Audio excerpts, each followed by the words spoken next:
What is going on, Notre Dame fans? Welcome to this week's Notre Dame six-pack show. Just realized that my microphone is wrong.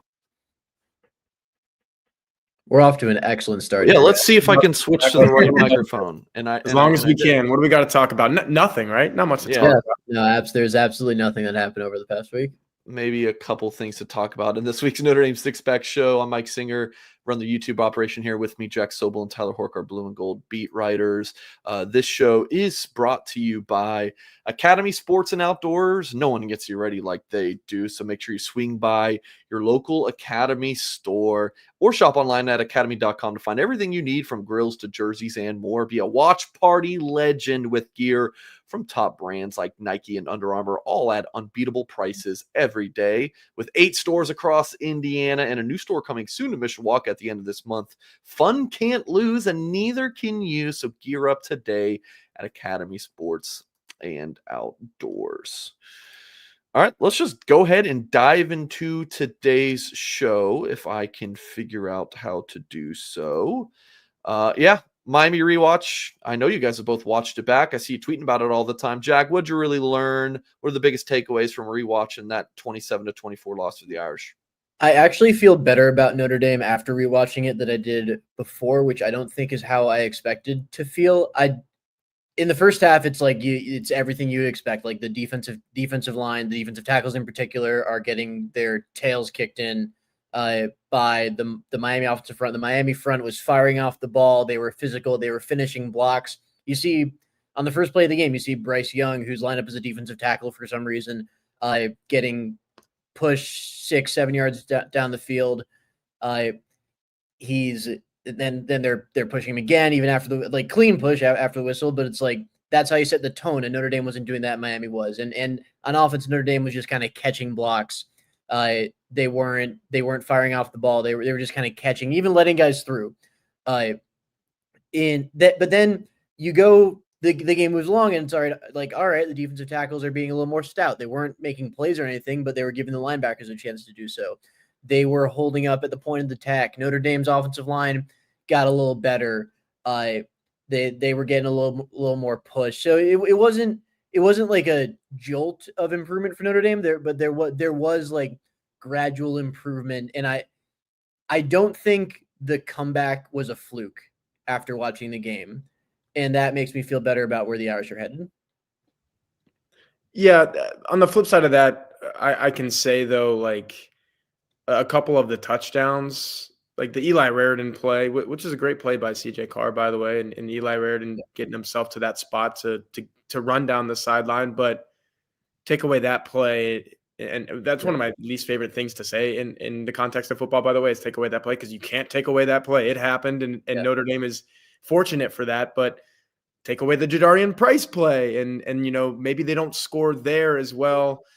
Fortunate to fall on a fumble from Jadarian Price. But Jack, I kind of do agree with you in that I feel a little bit better about Notre Dame, particularly the defense, because I just think it's too good to look like that every week. Like, I think Notre Dame is going to come out with a little bit more fire, a little bit more push up front. They're going to stand up to opponents a little bit better. And by the way, Miami is a good opponent. That needs to be said in the first segment of this show.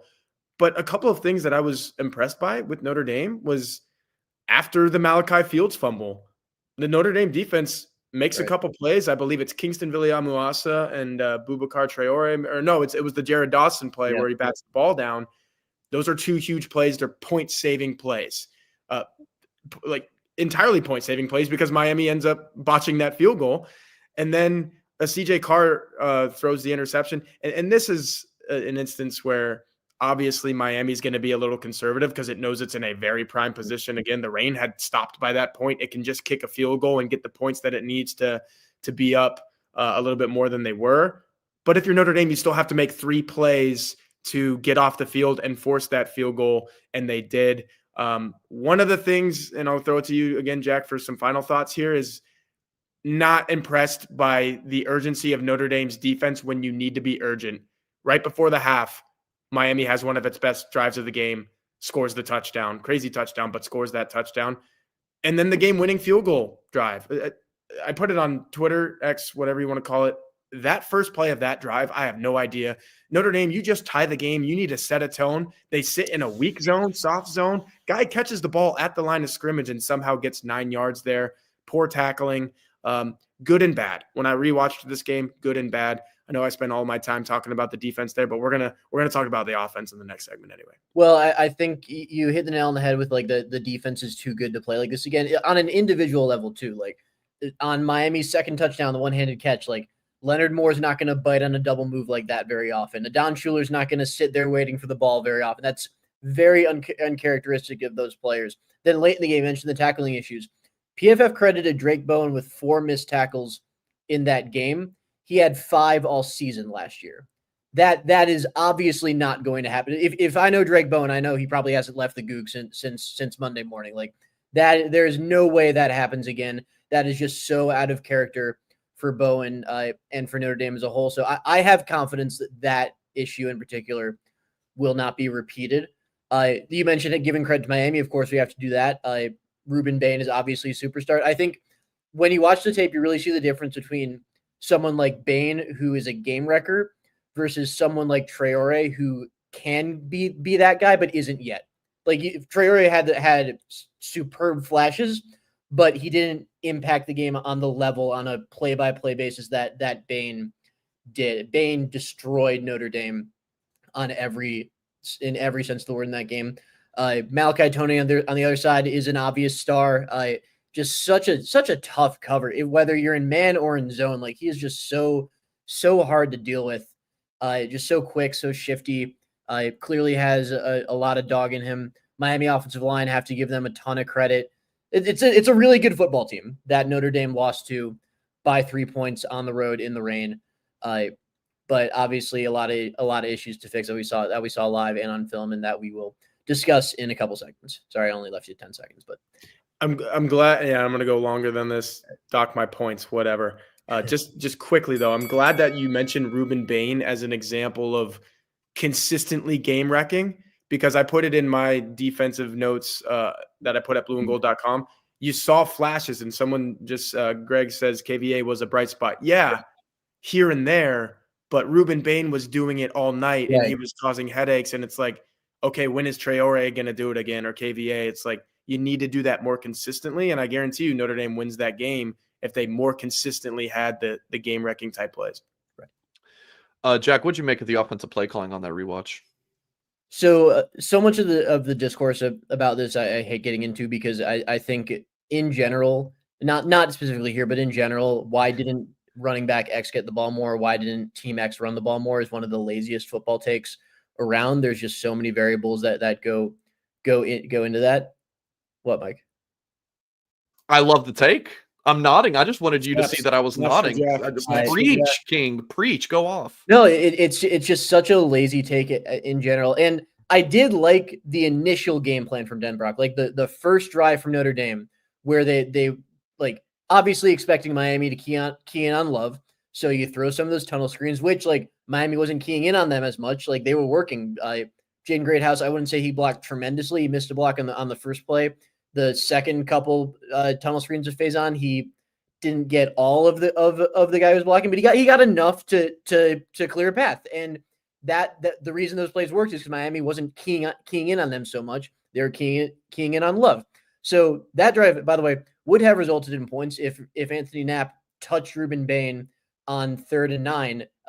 Carr had Faison open. It was a classic little quick slant zone beater. Linebacker goes with Will Pauling. Faison's wide open. After that, though, you had to adjust because Miami started really keying in on those tunnel screens. And that is when you had to take the option out of CJ Carr's hands and say, just give the ball to Jeremiah Love. And Marcus Freeman said they did that at a certain point in the game, but they didn't do it early enough, and that cost Notre Dame. Look, I'm not in the Notre Dame coaches meetings with these players, but I love what you just said there, Jack, and it leads me into my point. Yeah, that quick game stuff was working to a degree out of the gate, and I completely understand why Notre Dame did it. I also completely understand for everyone saying, why is it Faison every single time? Dude, that guy is shifty. He breaks tackles really well for his size. I get it. He had the drop issues last year, but he's catching those passes. He's catching those passes and get the ball in his hands, block it well, and you can do something with it. And we saw that on a couple of those. With the option stuff, like you said, Jack, maybe they needed to get away from that a little bit. Like the pure put it on the quarterback. He's reading a defense. He's got to make a decision of what to do with the ball, and he's got multiple things to decide between.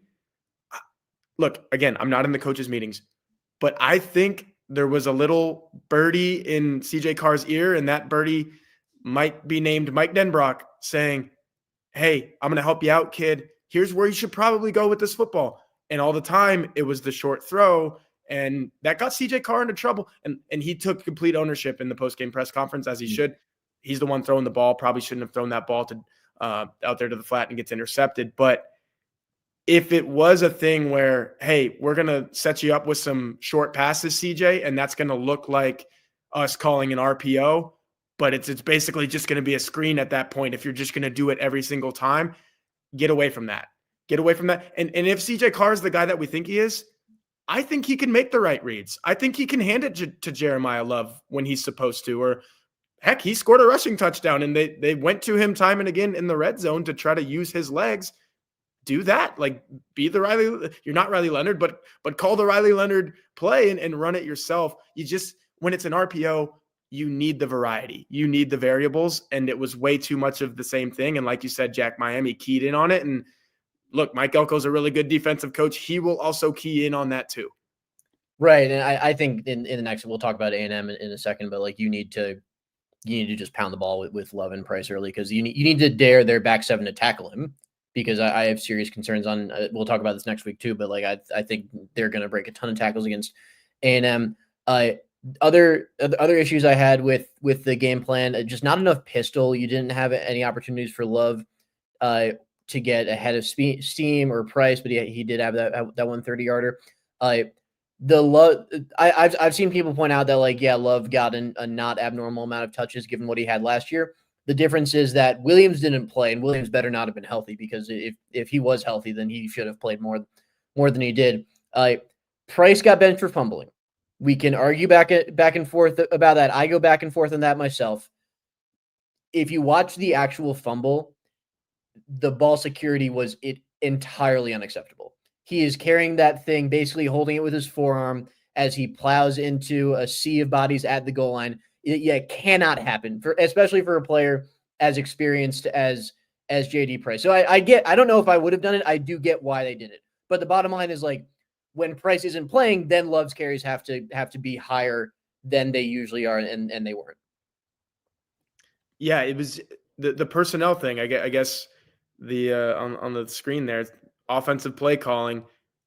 Part of that is who you're putting on the field. It is more than just calling the plays for who's out there. You have to put guys out there first. And I was perplexed, man. They played 19 offensive players in this game. I think you played 8 different offensive line. Was it 7 or 8 different offensive linemen?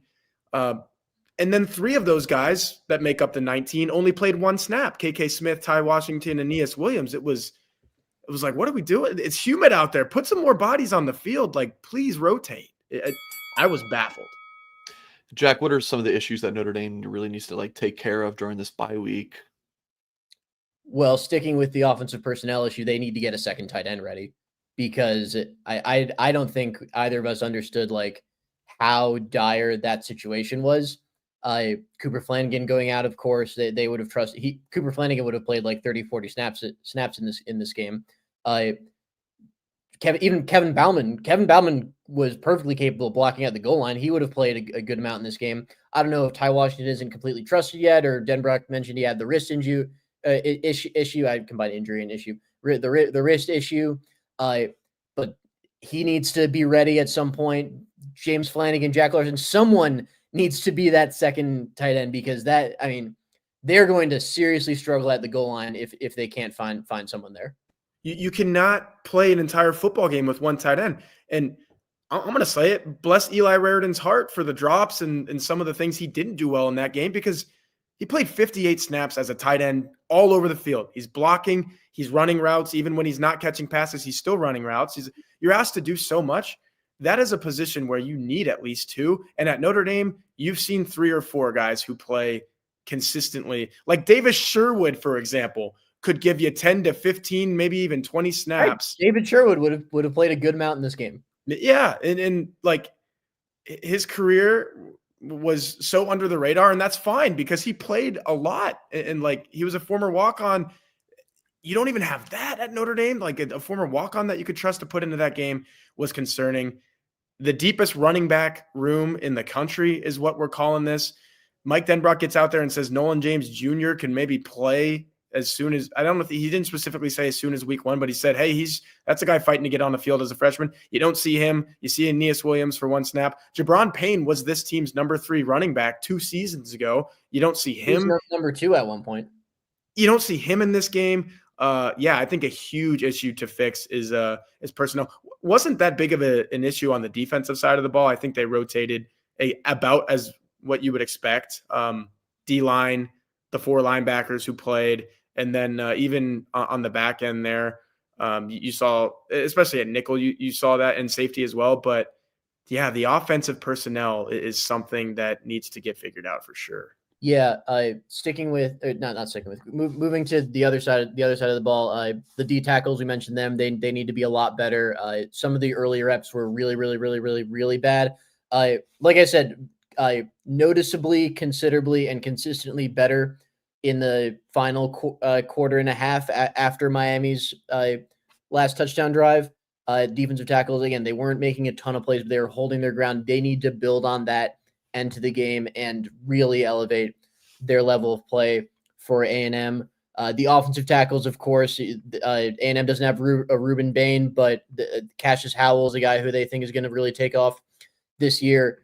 Anthony Knapp, of course, he had his struggles. I would consider this probably the worst game of his college career. It's definitely the worst game of Emil Wagner's college career. I mean, you saw the same things that I did on tape, Tyler. Like the viral one against Bain in the third quarter in opponent territory. There was one deep in Notre Dame's territory where it was kind of that same kind of outside zone from shotgun play. Wagner's blocking Bain, but Wagner just kind of stands straight up. He just kind of plays patty cake with him. Bain ducks under him. Love isn't normal, so he spun out of it and wound up getting like 7 yards anyway. But a normal running back is tackled for a gain of like one or 0. That I thought was an unacceptable rep from Wagner, and of course Knapp had an unacceptable rep on that 3rd and 9 in the first quarter. So the offensive tackles need to be a lot better. And this will kind of go to my next point. And you said something about Jadarian Price that kind of plays into this as well. They need to play with that same desperation that they had during a 13-game winning streak last season. And I get that. That's hard to do every single game of every season. But this is the first game of this season, and you knew it was your biggest game. You're not going to have another game like this. And Jadarian Price is doing that with the football. And Emil Wagner, who played so well for 16 games last season, turns into a turnstile. I don't understand that one. I don't like Ryan's comment about Anthony Knapp there because I don't think that fits him. But like you said, Jack, that was his worst game of the year too, and just so unexpected. The Drake Bowen thing, like that was a great stat that you laid on us there. There were so many instances of this football team not being who they are, and look, man, you kind of cornered Jeremiah Love into a spot where it kind of felt like he pressed so hard in the second half of that football game because he felt like every time that he touched the ball needed to be this magic moment. That's not the case that wasn't the case for Ashton Genty last year when he, carried the ball 300 times. It wasn't the case for Reggie Bush when he won the Heisman Trophy in the 2005 season. Excuse me. You're going to have normal plays, mundane plays. But when you only have 10 carries and you're the best running back in America, which I still think he is, then yeah, you're going to see him kind of doing what he did. And my whole point there, Jack, and I'll give you 15 seconds, that didn't feel like Notre Dame. That didn't feel like Notre Dame football out there. The one thing that did feel like Notre Dame, no quit. They were not phased when they were down by 14, and no panic. They really just, the emotions didn't change from the beginning of the game to when they were down by 14. And I thought that was a positive sign. So that was the one way they really did feel like the Notre Dame team of last year. All right, let's see if I can manage all of these things accurately. Let's see. Boom, boom, boom. There we go. How about that, Mike Singer? As you all know, we've teamed up with BetMGM, our parent company. On3 got a deal going with BetMGM this season. So we'll be using BetMGM lines to make our picks during our shows and whatnot. And we'll have special offers for our listeners. When you join BetMGM, you'll get access to a variety of parlay selection features like same game parlays, live betting options, and more. If you haven't signed up to BetMGM yet, use the bonus code ON3, that's just ON3, and you'll get up to a $1,500 first bet offer on your first wager with BetMGM. Here's how it works. Download the BetMGM app and sign up using that bonus code ON3. Deposit at least $10 and place your first wager on any game. You will receive up to $1,500 in bonus bets if your first bet loses. Just make sure you use bonus code ON3 when you sign up. Make this college football season one for the history books. Make it legendary. So don't forget, folks, if you haven't signed up for BetMGM yet, use bonus code ON3 and get your $1,500 first bet offer today. All right, and let's go back here, and voila. The answer has to be yes to this, Jack. A&M's a must-win game, right? I mean, like, must-win in the sense that the program's going to shut down? No, but it's a must-win game, right, Jack? No, it's a must-win game if you want to stay alive in the college football playoff race. Not only because then it at the very least, if you lose that game, you need to win your next 10, and we know how difficult that is. But even if you do win your next, let's say a hypothetical world where Notre Dame beats A&M or loses to A&M and wins the next 10, where's the quality win? Like maybe USC is much better than we think they are. Maybe Pitt or Arkansas or someone is much better than we think they are. But you're not getting into the playoff at 10-2 with your best win being like what, a 9-3 USC team at home. You need to beat this A&M team, A, to maintain the margin for error for the rest of the season, and B, to get yourself a ranked win. Yeah, it's a resume playing game, and if you're 10-2 without a good win on your resume, as you're talking about, Jack, which you never know how the college football season is going to go. USC could be 10-2 or 11-1 and just be like, oh my gosh, out of nowhere, this is a great. But if that is the case, that's going to be a hard game for Notre Dame to win. You don't want to go into that game with 2 losses. So yes, this is absolutely a must win. And I'll say this though, I hope I can dig up where I put this, either on a YouTube or on the message board in an article. I'm not sure. It sounds like hey Horka fodder, to be completely honest with you. I always had it in the realm of possibilities, and I think you would agree with this too, Jack, that Notre Dame could be 0-2 to start the season, knowing the opponents that they were playing. But now that Notre Dame is facing that, and we might be 10 days away from that being reality, it's absolutely not where you want to be. It's where you cannot afford to be. This is kind of like the Louisville game for me last year, where that's a good team. They're coming into your place. It's a ranked team. And the bye week was on the other side of that. This year, the bye week is on the beginning side of this. But you're looking at this going, win this game, season's still on. Because you beat Louisville last year, you got to the bye week, you knew that you had some beatable teams coming out of the bye week, and you were feeling good about yourself. Notre Dame wins this game, Notre Dame's feeling just fine about itself. Because I think Miami is a good team. I think Miami's going to make the college football playoff. You might be able to, old takes expose me for that at some point. But what I saw from the Hurricanes in that season opener was, okay, yeah, Mario Cristobal is figuring this out. He's got the right personnel. He's coaching it right. They got the right quarterback, to be completely honest. I apologize, Carson Beck. Wasn't totally familiar with your game. I thought you were going to drop out of Georgia and just not be a dude. You played great in that game. And he's going to continue to play great. So Miami, good loss. Texas A&M would be a good win. Season very much still on. You have to win it. Right. That's the best way of putting it. Like, you're going to get punished more for not having a quality win than you are for losing to Miami, or Texas A&M for that matter. Like that would be a bad loss because it's at home. But I mean, A&M is a good team, particularly if they play close against Notre Dame. I love the comparison to the Louisville game because that you feel the exact same. Like, you don't have a bye week after this, but you have Purdue, which for all intents and purposes, like, I mean, but Louisville last year was, and I've said this to you before, Tyler, it was like 15 minutes of absolute nonsense and 45 minutes of Notre Dame hanging on by a thread. And if A&M is like that, that's fine. It does style point. This is one of those games where style points don't matter. You have to get out of there with a win, and then you can fix whatever issues you have over the next few weeks. Like, what do they have after Purdue? Arkansas. I know it's an SEC game on the road, but Notre Dame is way, way, way more talented than Arkansas. They should win that game. There are a few others coming up. Boise State is not nearly as much of a threat as we thought they would be. They got blown out by South Florida. No disrespect, Mike. Yeah, the coolest thing about that weekend is going to be Irish Jam. I don't think it's going to be the football game that we see the next day. Yeah. So the schedule is looking great for Notre Dame if you can get past Texas A&M. And I think, like, whatever your opinion of Texas A&M was before their week 1 game, it probably shouldn't have changed. Like, they, UTSA is a good group of 5 team. They had, they pulled away probably later than you wanted them to, but they still pulled away. They won that game comfortably. So whatever you thought of A&M before that game, you should probably still think that. And I think it's a very talented, but TBD on good versus great team. I honestly think a little less of A&M. And you know what I thought of A&M before? I'm kidding. That's a joke. I'm strictly talking about this year's football team. Yeah, I'm sure you are. 203 rushing yards. I think Mike Elko was looking at that going, how do these Roadrunners just run all over this? Because they kind of did. And I saw it in the chat earlier. Run the football if you're Notre Dame in this game.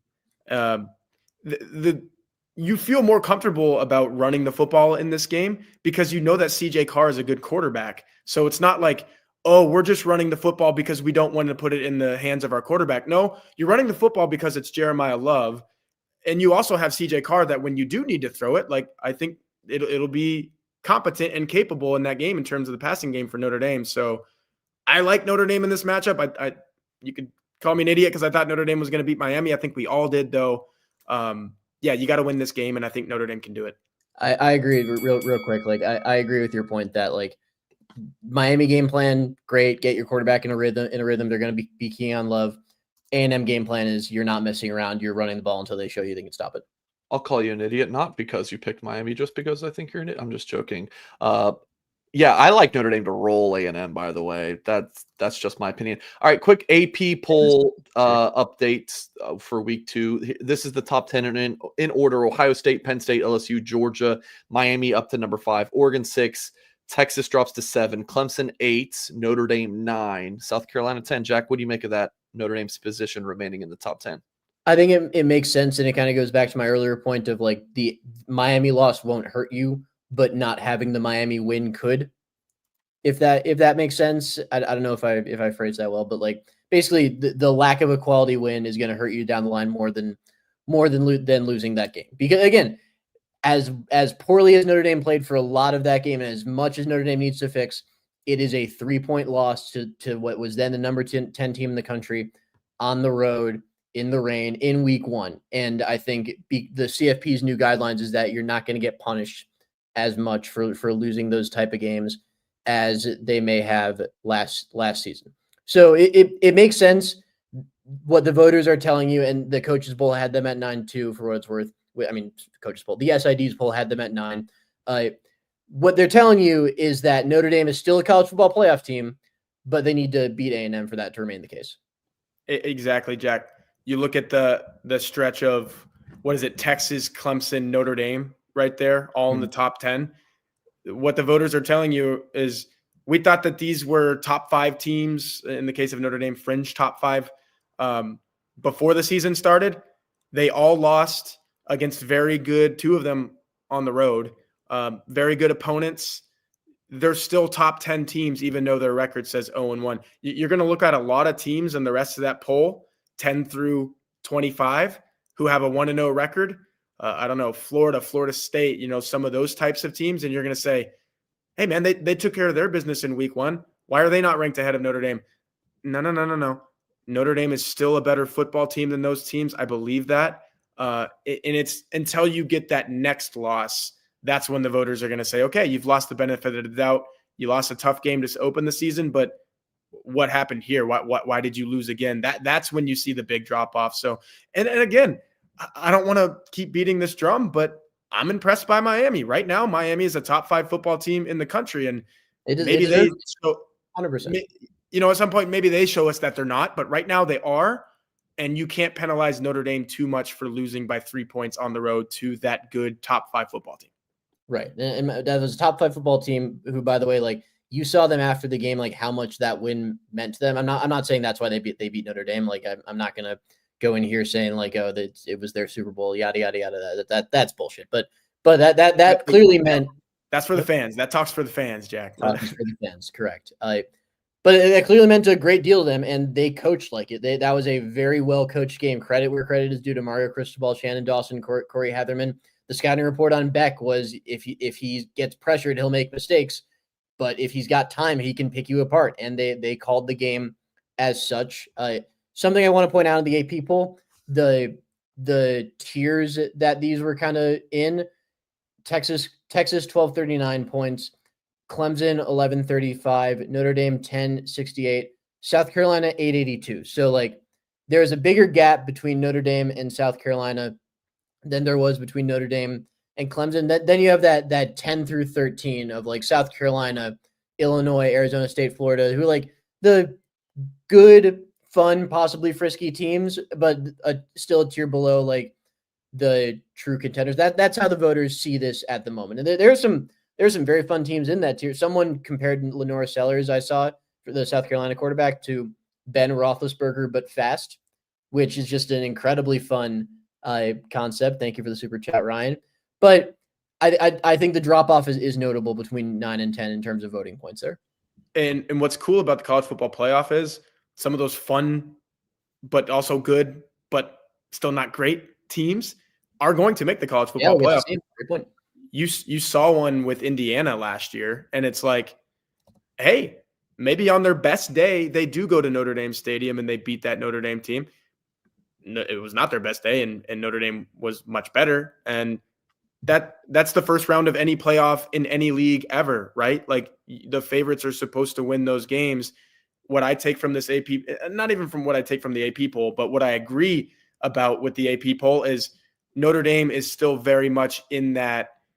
They're not in that top 5 tier right now because somebody said it on here. What do you compare Notre Dame and Texas? They both can't beat Ohio State. That's true. The last couple times, both of those teams have played Ohio State. They have not. So you're not in that 1, 2, 3, 4, maybe even 5 mix if you're Notre Dame, but you're in that 5 to 9. And those are the teams that probably win their first round college football playoff games because probably playing at home, those types of things. So yeah. I'm completely fine with Notre Dame being in the top 10. And anyone who's like, oh my gosh, they should have dropped out for this is completely cynical and is slapping Miami in the face. And you shouldn't do that. Miami's a good football team. Right. That's the huge point we need to keep hammering home. Like Notre Dame didn't beat itself in that game. Miami beat Notre Dame in that game. Miami deserved to win. Hey, is that a segue, Jack? Because in this last segment, there were a couple times where Freeman mentioned Notre Dame beating Notre Dame, and not intentionally, but that was a bit of a segue. All right, well, let's go there. We got 54 seconds to hear from Marcus Freeman and hope that this doesn't get copyrighted. If it does, Jack, it's your fault. Here we go. I don't care if you didn't play a snap or you played every down. I don't care if you're a coordinator, if you're a position coach, or if you're a GA. It doesn't matter. Everybody points the finger at themselves and said, what could we have done to make sure that we achieve the outcome we want? And that's what we'll do, right? Stay together. We got the best leadership, and this is when leadership has to show, right? Keep us together. We got to go to work. I'm not saying continue to do the same. We got to find different ways and better ways to do it. We can't beat Notre Dame, and we know there was plays in that game to beat Notre Dame, right? Credit to them. It's a good team. Top 10 battle, we lost by 3. Okay, we lost by 3. Okay, the first game of the season, right? We got a good ball team. I sat there and watched. I said, okay, we had to go through a little bit of the bumps in the road, but we got a good ball team. But we got to get back to work, right? This taste of pain, it hurts, the embarrassment, okay? We got to use this as we go back to work. We're going to go back to work, right? Stay together, man. Anybody else ready to run through a brick wall, or is it just me?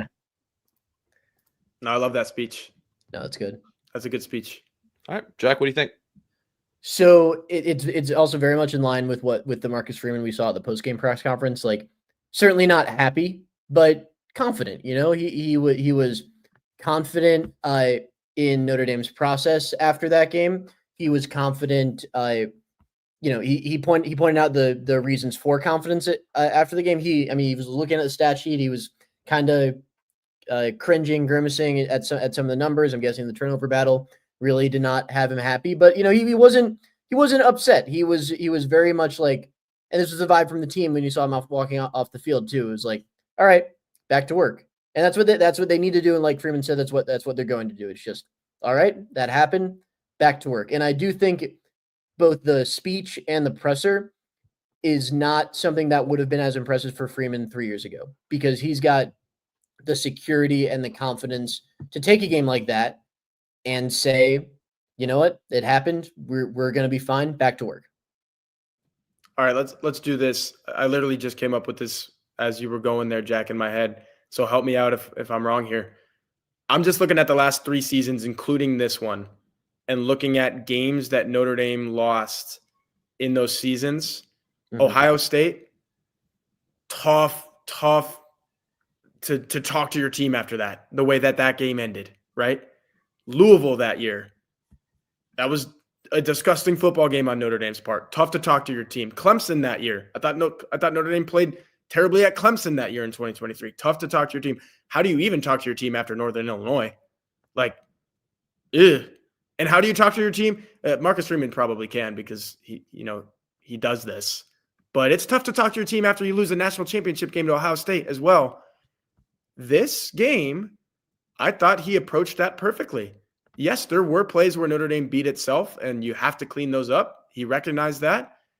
But Notre Dame is still a good football team, and it lost to another good football team by 3 points on the road. Those 3 points weren't scored until there was 1 minute and 2 seconds left on the clock. You were in a tie football game right there. And I wonder what that locker room looks like if Notre Dame somehow wins that game. It's probably pure jubilation, but I would like to think that Marcus would still try to hammer home that same message. Is like, hey, we almost beat ourselves because we beat ourselves on too many plays here. Jack, you hit the nail on the head when you said, like, 2-3 years ago, he's not giving that speech because he didn't have the experience or the right words to do it. Now he does.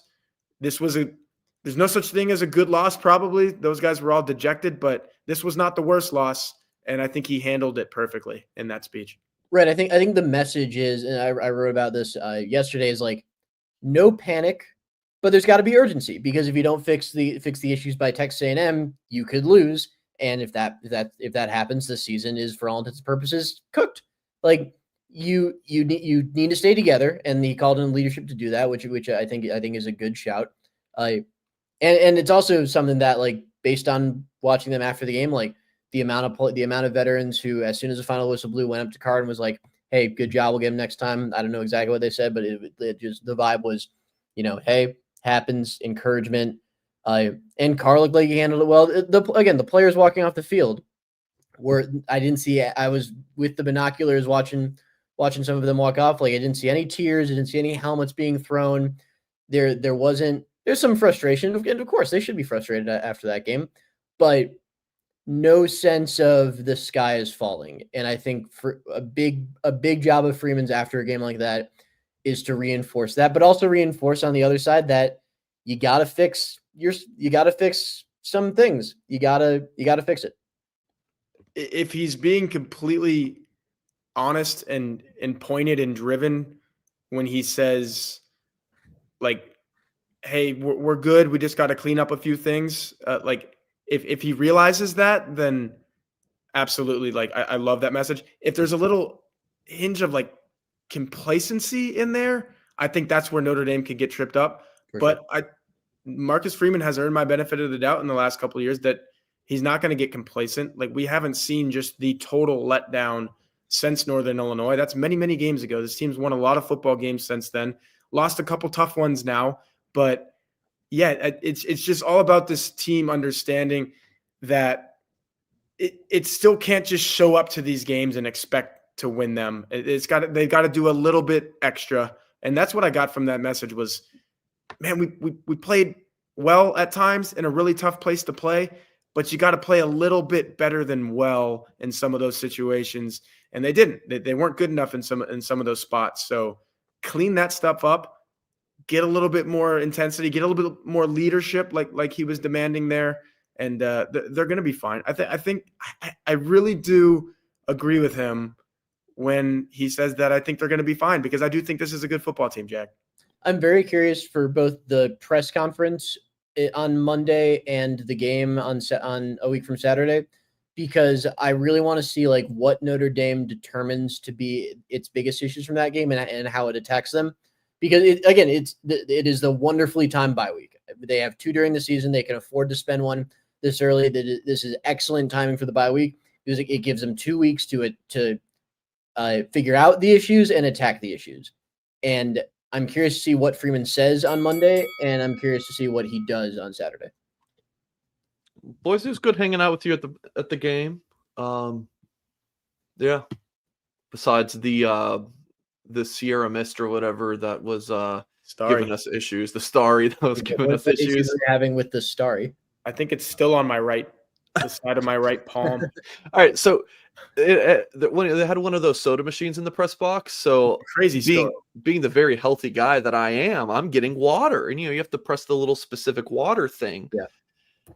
And after like an hour, I was like, all right, it's like there's something sticky. Like, is there something on the desk or falling from the ceiling? Like, what is sticky?